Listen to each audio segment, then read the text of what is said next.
Hello, I'm Jim Flick, Director of Instruction for the Golf Digest Schools.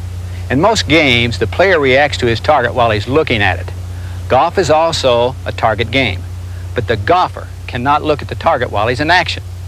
The things he must do to get to his target are done while he's looking at the ball. That's a big difference. Every phase of our Golf Digest School concept and program has been put together like good players play the game. That's feeling the swing and reacting to the target. Your game will improve dramatically if you will learn to react to the target. Remember, you see the ball, but your mind's eye relates to the target. Let's watch Bob Toski, Dean of Instructors for our Golf Digest Schools, a former great player on the PGA Tour, now enjoying himself and competing successfully on the Senior Tour, share with us what's in his mind as he prepares his club and his body to put the golf ball into the target area.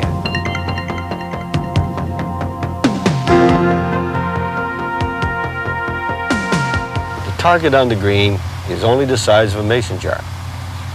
You've got to set the target in your mind, determine the direction, and how far you've got to go. Getting the ball to roll the right distance will be determined by solid contact and the speed and the length of your stroke.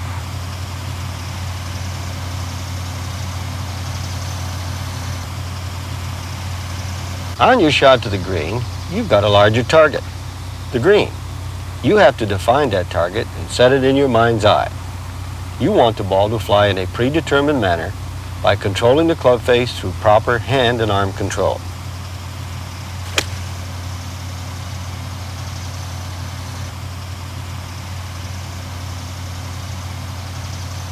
Here we are on the tee. The same principles apply, only now your target is the landing area in the fairway. Here's my recipe for helping you reach that landing area. My eyes track into the target area. That allows me to aim my club face. Now I prepare my stance using my target line. I adjust my stance for desired ball position and weight distribution. I'll use the target line again to guide the path of my golf swing. You've seen me hit two different kinds of shots, each requiring a different angle of approach into the back of the ball. With the putter, I wanted to make contact with the bottom of my swing arc. With the short iron, I struck the ball with the club face still descending. Now, I want to hit the ball using a level to a slightly ascending angle of approach.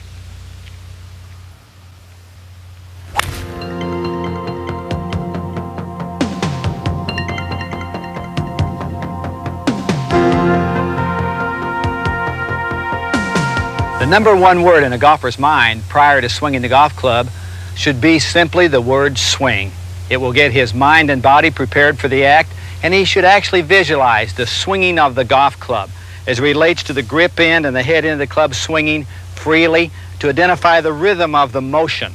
And to accomplish that sense of movement, I would ask you that you work on your grip to hold the club lightly enough that you can feel the weight in the head of the club.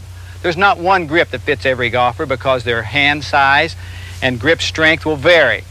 But in general, we would like for the club to be in the fingers of the left hand enough that the thumb will be slightly to the right center of the shaft of the club, and the club will fit in the second joint of the middle two fingers of the right hand enough to put the club in the fingers to allow flexion in the wrist. Now this position will vary as to your needs and your physical strength. The pressure with which he holds the golf club is extremely important to the player. He should be able to feel the weight in the head of the golf club throughout the whole golf swing. It may increase slightly as the speed of the club increases, but he should be able to feel the weight in the head of the club as it's swinging around his body and through the ball and over to the forward side. And thirdly, the precision with which your fingers are put around the club is extremely important to match up the bottom line of the club going right up the shaft, so that after your fingers and hands are around the club, that you don't find yourself in the wrong position with the club face.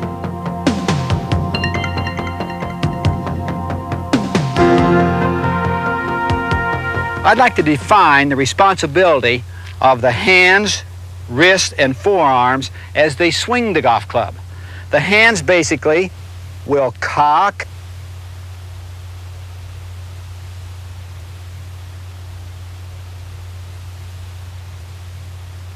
uncock,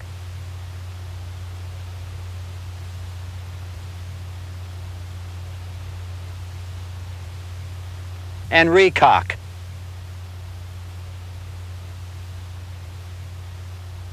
The left hand pushes downward while the right hand pulls upward to cock. Then your hands uncock and recock. Your wrists give you the flexibility to allow that to happen. And now let's discuss what the forearms do. Much as if you were putting your arms in front of you to shake hands with the ball, your right arm will fold as your arms swing backward and allow your thumbs to go into an upward position. Swing down and face the ball with the thumbs, so to speak, and over on the forward swing, allowing your arms to rotate and swing freely from side to side. And that by itself is not a particularly impressive move. I hit a 6-iron something like 160 yards, and those two little tapping actions only gave about 25 yards apiece, but when we tie them together, isn't it interesting that they're going to produce about 40% of the distance of my normal 6-iron. You will feel as you swing back, your right elbow will fold while your hands are cocking.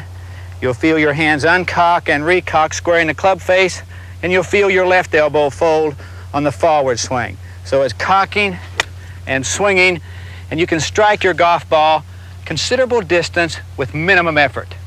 That's what is the heartbeat of the golf swing, helping you sense the feeling of the weight in the head of the club as it swings in and around and down and through your golf ball. Again, the purpose of your hands, wrists, and forearms is to create speed through flexibility and motion and to square the club face. There's a couple little drills that we use at the schools that are interesting to develop more sensitivity and feel. And one is to put a tee in the end of the shaft. Grip down on your club so you can comfortably feel the weight in the head of the club. Then swing the club back just far enough that your wrist cock puts the grip into the shaft, pointing to the ball. Swinging down, and then again pointing the tee on the forward swing side back to the position the ball was setting on the tee. One more time. The tee to re-tee drill might very well be your number one drill to identify sensitivity for the swinging of the club. To square the club face up, get maximum speed, and that brings an interesting point. Most of the people wanting distance relate to power and effort. No, distance comes from club head speed and center face contacts. You don't need a lot of effort. You need the flexibility and freedom to swing the golf club. Another drill that we use that looks hard but really is kind of fun and isn't so very difficult is the chair drill. It emphasizes the use of your hands. And I need a 3-wood. I would suggest a 3-wood to start with. Sit on the right front corner of the chair. Feel as though you're reaching slightly for your golf ball and you can almost hide your right leg. Choke down on your club just a little bit and pretend you're driving your car. You're going to strap yourself with your seat harness in so that you can't jump around. And now my hands, wrists, and forearms are merely going to swing the club around and behind me and strike my golf ball a fairly good distance with minimal amount of effort. Hold the club light enough that you can feel the weight in the head of the club. Let it swing and find the golf ball. I'm still facing the tee, which indicates a maximum amount of hands, wrists, and forearms in swinging the head of the golf club.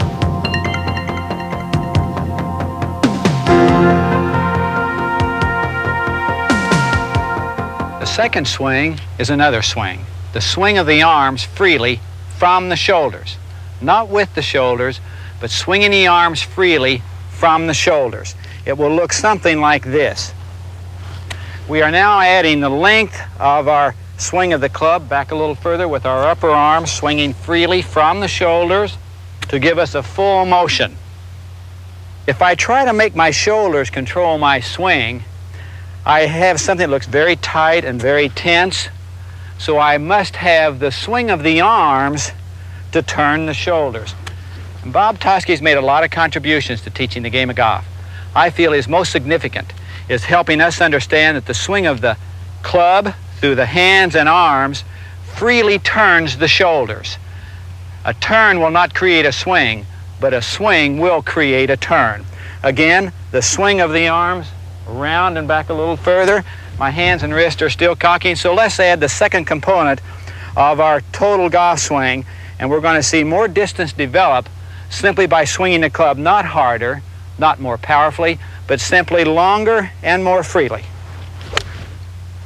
So I've added another 60 yards or so to my swing, and now that 6-iron's going about 120 yards with simply the first two components of my swing being the swinging of the club head through my hands, wrists, and forearms, now transporting the swing back and around my body further to give more freedom in the motion. And now I will have my arms swinging 180 degrees almost, going back, and now through 180 approximately, but my shoulders are only turning 90. My body turns, but it's in response to the swing. The purpose of the second swing is for transportation of my hands, wrists, and forearms, and to give my motion a sense of rhythm and freedom. We have a couple drills, as you might imagine, to help you develop better feel for what your arms and hands are doing. And as I was hitting some of those shots with my feet almost together, I will try to do that again. And as I do that, the body effort is diminished, but the swinging effort is increased as my hands and arms swing. For those of you that tend to slice the ball because your shoulders will not allow your arms to swing freely and go right on past you with the club head releasing and squaring up, we have a drill we call back to target. Measure out and take your regular starting position, locate your left shoulder as your fulcrum point, then turn backwards. You still want to sense and feel the club swinging in your regular path behind you and down and strike the ball over your finish. So I've got to make the same swing as I would in my regular position, feeling the club swing freely up with my hands and arms, down, through, and over, letting the club release and go right on past me. The purpose of this drill is to get the feeling that your arms and hands are swinging the club down without your body interfering and turning past the ball first, which tends to make the grip end get way ahead of the club head and slice your ball to the right. I still must sense the swinging action of the club in its normal path and its normal position as the club swings and goes past me very freely with my first two components. I'll lace this one for you.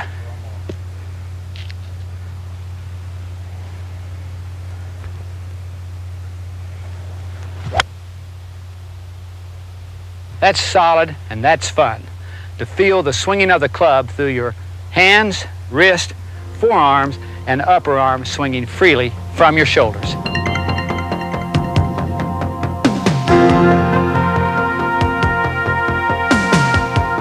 We are now ready to add the third component to our swing, and that is the pivot, the movement of the feet, the legs, and the torso to support the two swings.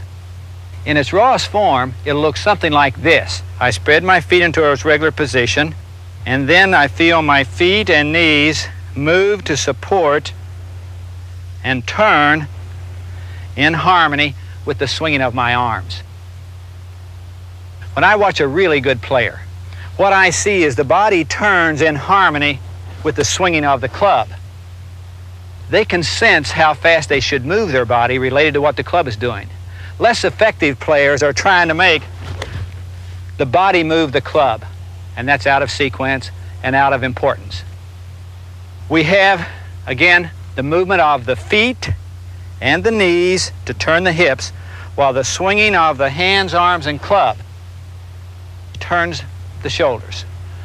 So let's put it together, and presto, let's see what we have. Feet and legs turning and moving to support the swinging of the arms, and you'll see my right hip turn as long as the club is swinging backwards.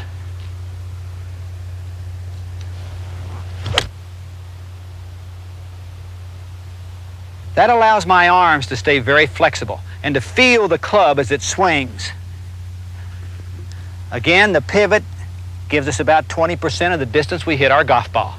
The pivot is very important, but for the purpose of support and give assistance to the two swings. Again, it will look like so. My feet, legs, and hips turn to support the swinging of the club and my arms. And a little more definition about how the parts of the body move to pivot. We would see on the backswing that the lead foot would roll inward, the heel coming upward, as the knee points to the right of the ball and backwards, while the right hip is turning out of the way.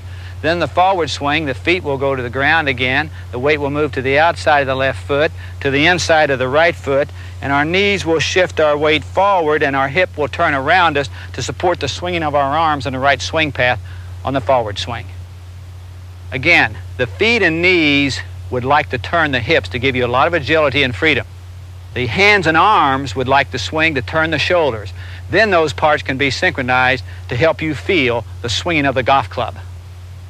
Again, the purpose of the pivot is one of weight shift and support so your arms and hands can stay flexible enough to give you speed and solid ball club contact.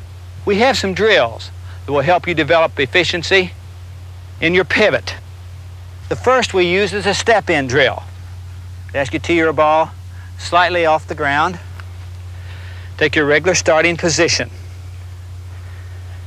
Then you will move your left foot to your right foot, the club in front of your eyes. If you leave the club behind the ball, your shoulders will get too open and throw you out of position. Then you swing and turn freely to the top, then step back as a baseball swing, then feel your arms swing forward. That's helping you develop efficiency for your weight shift. Looks something like this.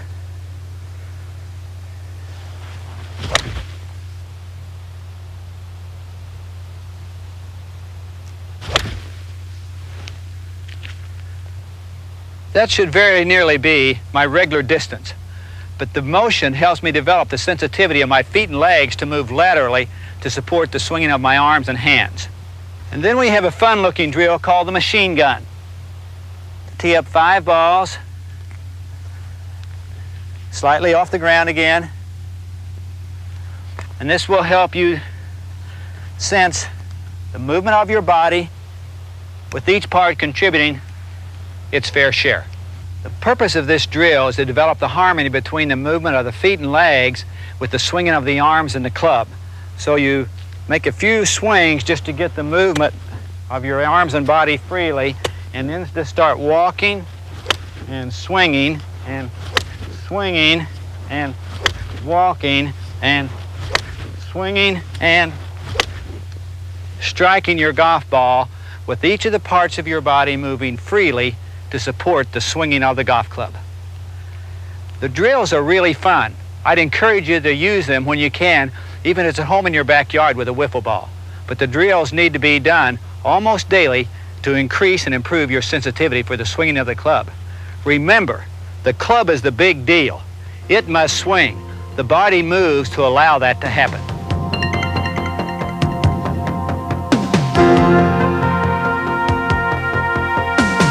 But let's put them together. Starting with your wrist cock, we have about 40% of the distance we hit our golf ball. Hands, wrists, and forearms swinging the club for 40% or about 60 yards with a 6-iron. Now we're going to add the upper arm swinging freely from the shoulders for an approximate another 40%. And we have 2 of our 3 elements as swings. The timing of the swing of the club with the swinging of the arms, and finally now the pivot to support and time those 2 swings.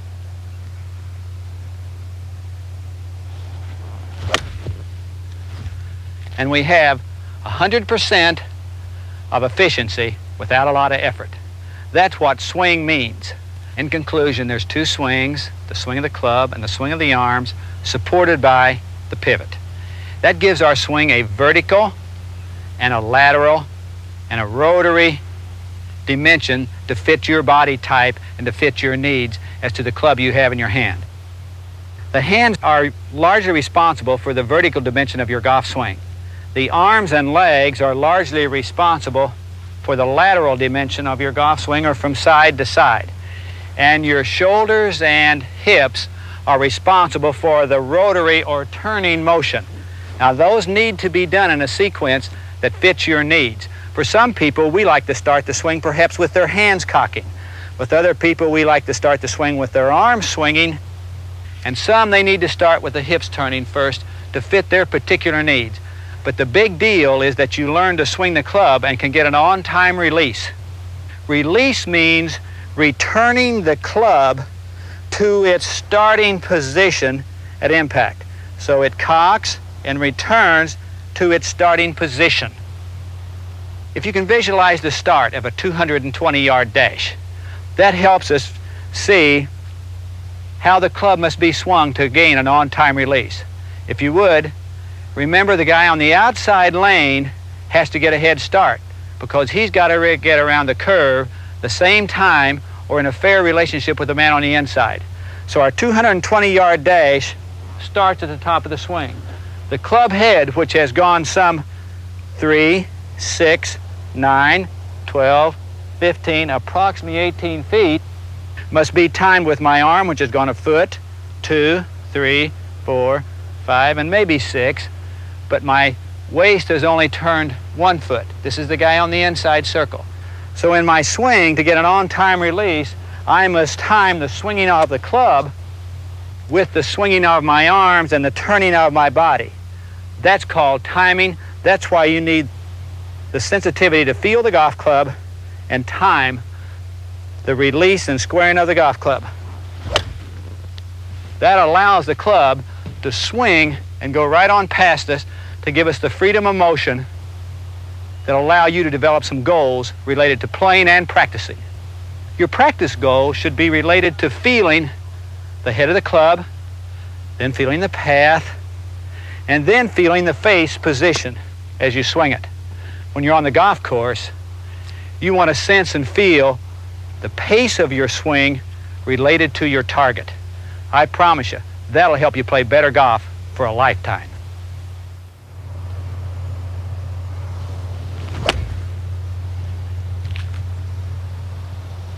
Bob, anything you'd like to add? Jim, that was really complete. Thank you, Bob. And the way I tie it all together is with these 3 thoughts. The eyes sense the target, the hands feel the golf club, and the feet feel the ground. And that is going to help you develop